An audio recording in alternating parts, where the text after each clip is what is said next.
Hello everyone, this is Meenakshi Dilip Birari, working as assistant professor in chemistry at Maratha Vidya Prasarak Samaj, Nasik. In previous lectures, we have studied the various topics related to agriculture chemistry. We know that nutrients are essential for plant life. There are 16 elements required for proper growth of crops. We have studied the role of each nutrient and also its deficiency symptoms.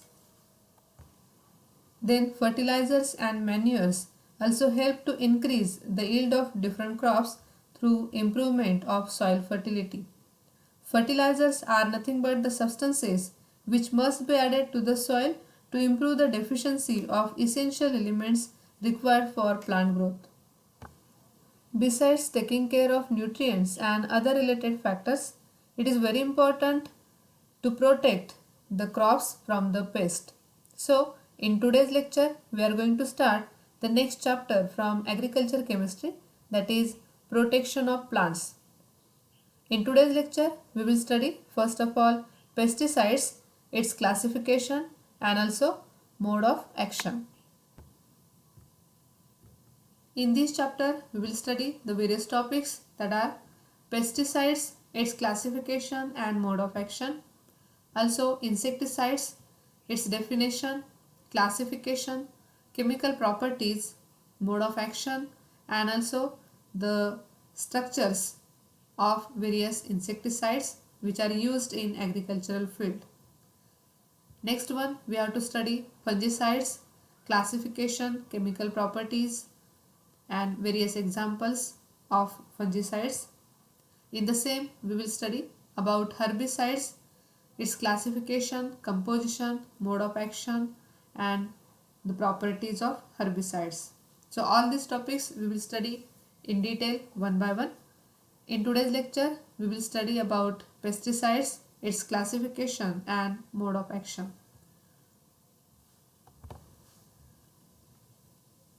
To get the maximum yield of crops, besides taking care of nutrients and other related factors, crops have to be protected from pest, plant diseases and also from the weeds. Biological factors leads to loss of about 35% of world's production and 14% due to harmful animals, 12% due to diseases and 9% due to weeds. Then insects and fungi that will attack the seeds during or before germination and also during the storage of crops. So the protection of the crop from the pest, it is also very important. If we use the fertilizers, the greater use of fertilizer has increased the susceptibility in many crops to various diseases.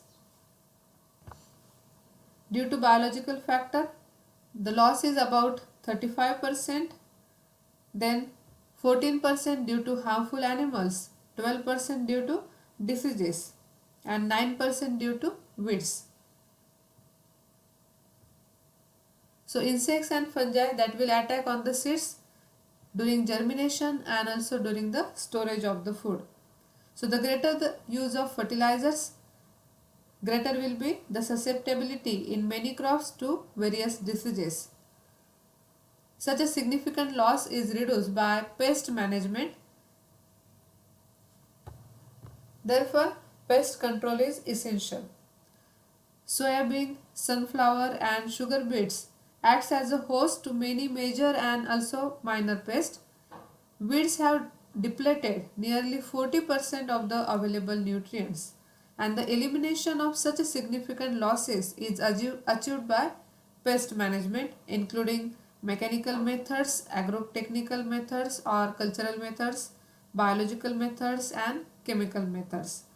Pest control broadly includes everything that makes life hazardous for the pest and tends to kill them, and also it prevents their spread from one area to another or increases their population within a given area. So such a significant loss it will be reduced by using pest management.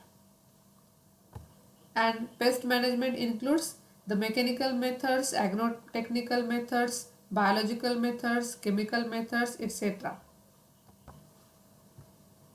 First of all, we will see about the classification of pest control.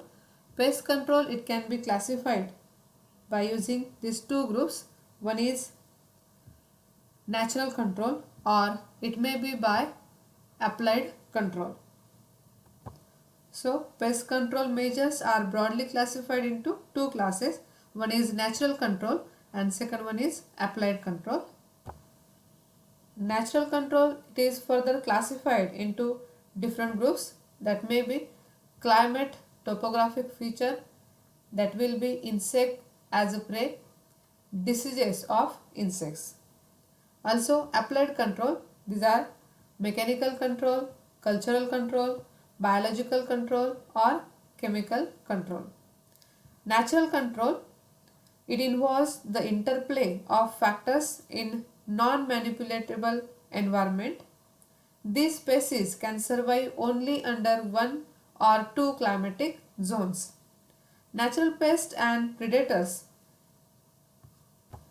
indigenous bacterial, fungal and viral diseases of the various pests periodically check the population levels. So it involves the interplay of factors in non-manipulatable environment. The applied control, that may be of different types: mechanical, cultural, biological or chemical control.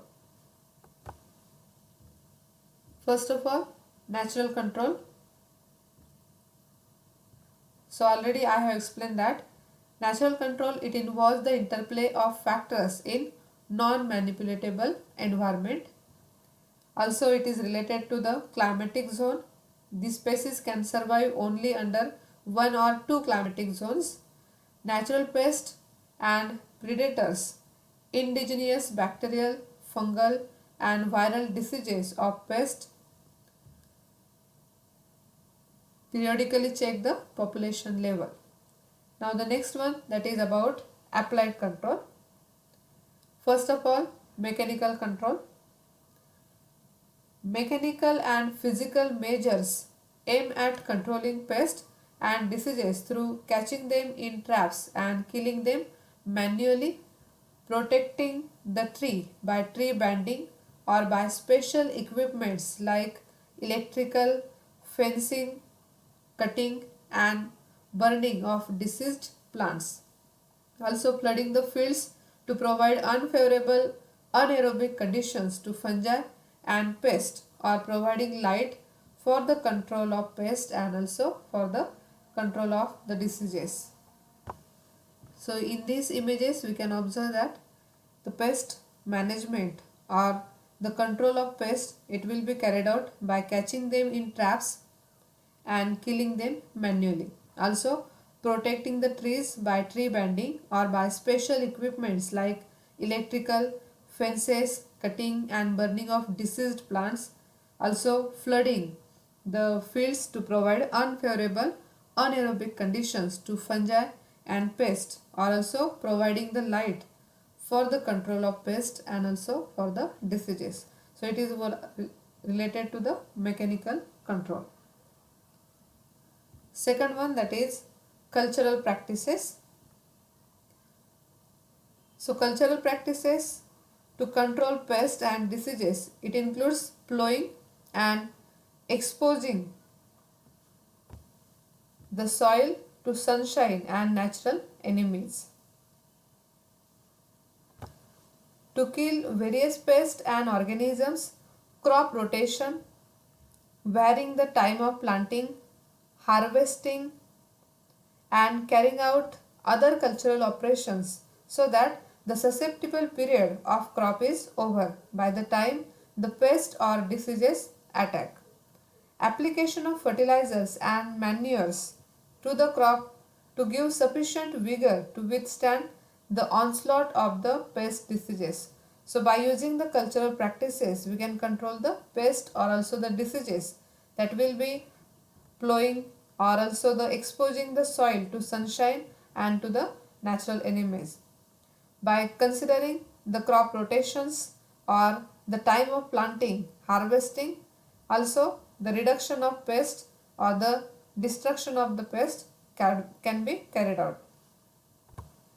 Also, application of fertilizers and manure to the crop, it also gives the sufficient vigor to withstand the onslaught of the pest diseases. Now the next one, that is biological control. So in this pest control, it involves the introduction of natural enemies of insects and pests, that includes parasites and predators.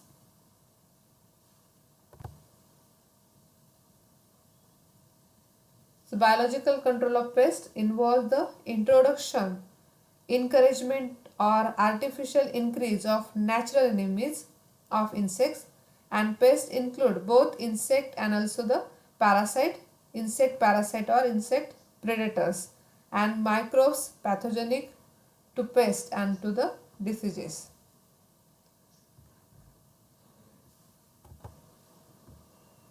Then next one, that is chemical control. In this, pest can also be controlled by use of chemicals. A chemical to be used for pest control cannot be merely any toxic substance that can kill the pest and or the diseases. Many factors like phototoxicity, effect of pesticides on animals, pollution effect, degree of persistence of residues of chemical on crops have also to be considered while selecting any chemical for the use. So simply the pest control, in this we have to use the different chemicals to kill or to destroy the pest or to control the pest. But a chemical which is used for pest control cannot be merely any toxic substance that can kill the pest or the diseases. Many factors are considered while selecting any chemical for pest control. So, what are the factors related to select the chemical? Those chemicals may not affect the pest or that will having less phototoxicity. Also we have to observe the effect on animals, pollution effect and persistence of chemical residues on the crops. These are important things while selecting a chemical for pest control. So pest control measures are broadly classified into two classes, natural control and applied control. Now we will see about the pesticides. The term pesticide, it is derived from two words, side that means to kill or to destroy. Pest, that is a harmful organism. Hence pesticide is any agent that has capacity to kill or to prevent pest from its attack. A chemical which is used for the control of insect, plant pathogens or weeds, that are also called as pesticides. Or pesticide is any agent that has capacity to kill or prevent pest from its attack. For example, DDT, BHC, malathion, etc. In previous lectures, we have studied the structure and applications of various pesticides. DDT, also we have studied about BHC. The chemical which is used for stimulation or retarding the growth of plants, for removal of leaves, for desiccating plants, for repelling insects, for attracting insects and for sterilizing insects are also included among the pesticides.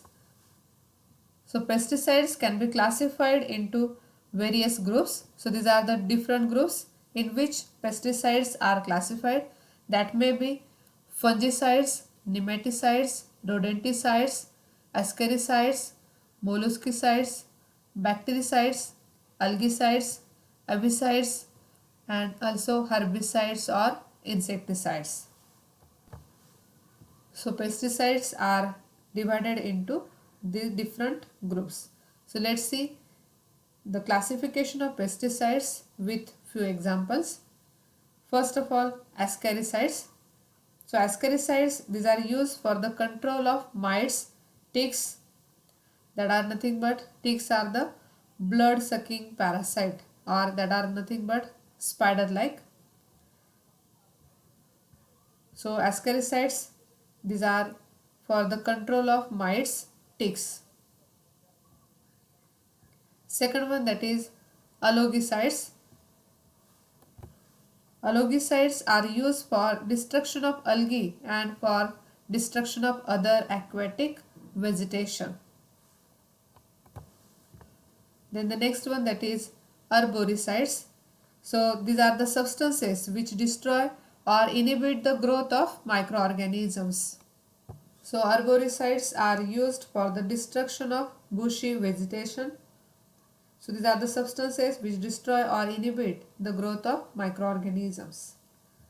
Next one, that is antiseptics, which are used for the production of non-metals from microorganisms. So that control the microorganisms, which are also one of the type of pesticide, that are antiseptics. Next one, bactericides. So these are used to control bacteria and bacterial diseases. So the number of bacteria we know, that may be cocci, bacillus, or the streptomyces, streptococcus, escherichia, like that number of bacteria. So to control the bacteria or the bacterial diseases, that substances are used, known as bactericides. Then limicides or molluscicides, which are used to control mollusk, including gastropods, snails.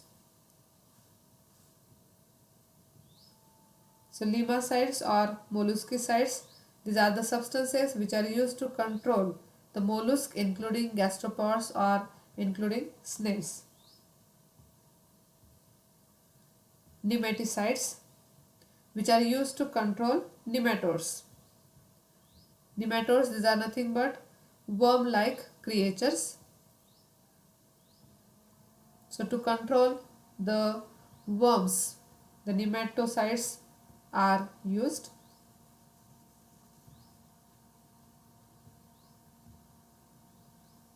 Next one, that is zoocides, which are used to control rodents and also other animals.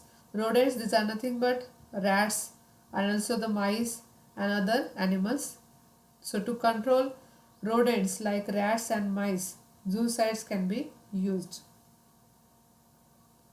So all these are nothing but the examples of rodents: chipmunks, rat, mouse, squirrel, etc. Insecticides. So these are used to control harmful insects. For example, DDT, BSC, Aldrin, Malathion. These are the various insecticides which are used to control harmful insects. Then fungicides, which are used to control the plant diseases which are caused by various fungi. So the plant diseases caused by various fungi, that will be controlled by using the various chemicals that are called as the fungicides. For example, Bordeaux mixture, that is used as a fungicide. Then herbicides. So these are used to control herbs, that are to control weeds.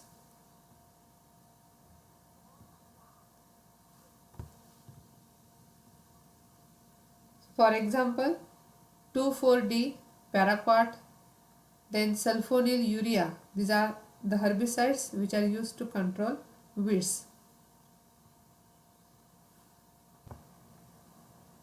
So pesticides are classified into different groups. These are nothing but fungicides, which control the fungi; nematicides control nematodes; rodenticides, which are used to control rodents; ascaricides, which are used to control spiders or mites; molluscicides, which are used to control snails; bactericides, to control bacteria; algicides, used to control algae; avicides, which are used to control birds; herbicides, which are used to control plants or weeds; in that we use 2,4-D, paraquat or sulfonyl urea. So these are the examples. Insecticides, these are used to control insects. So carbamates or organophosphates, these are the examples of insecticides. Also DDT, BHC, aldrin, malathion, etc. So the pesticide is any agent that has capacity to kill or to prevent pest from its attack. Chemicals which are used for stimulation or retarding the growth of plants, also for removal of leaves, for desiccating plants, for repelling insects, for attracting insects and for sterilizing insect. That chemicals are also included among the pesticides. So in today's lecture we have studied about pesticides, its classification and mode of action. In next lecture we will study about insecticides, its classification and mode of action. Thank you.